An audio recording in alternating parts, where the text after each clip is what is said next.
There's been a lot of talk about Apple's F1 deal. Some analysts and pundits think that Apple spent way too much money on this, and they're questioning why Apple, the most valuable company in the world, continues to do these niche sports rights deals as opposed to taking a big swing at one of the biggest companies in the world. But I looked into it, and I think this is a better opportunity than people are giving it credit for. And here's why. Most analysts peg it at around $130 to $150 million per year, which is a steep premium over the $85 to $90 million that ESPN was recently paying, and an even steeper premium over the $4 to $5 billion that NBC was paying just in 2012 and 2013 for F1 broadcast rights back then. It is more expensive than ever to reach the F1 audience, but again, we can't just compare this to 12 years ago. We have to compare this to where it stands today and compare to other opportunities in sports, even those bigger sports leagues. And if Apple is able to maintain ESPN's 1.1 million viewership average on its platform across the 24 events, that nets out to around $4.50 on average to reach each viewer across the season. And if you compare that to Thursday Night Football, which Amazon Prime pays $1 billion a year for,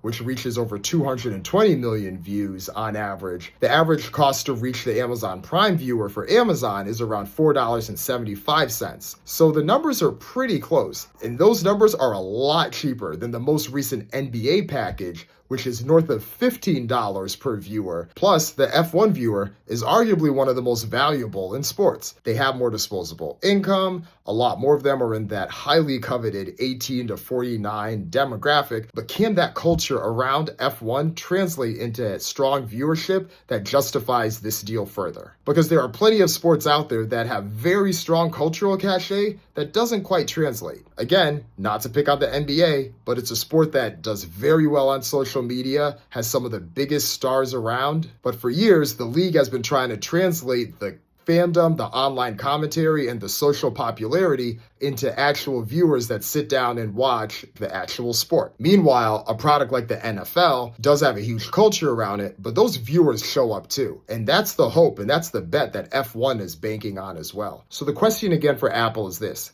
can they not only maintain that F1 audience from ESPN, but can they continue to grow it? And does owning these rights strengthen the halo around F1 even more so to make the next movie or the next multimedia property event around F1 that Apple is tied to even stronger moving forward? There are plenty of concerns and understandable drawbacks, but I do think that the pros and the opportunity outweigh the cons, and it's a smart move for Apple.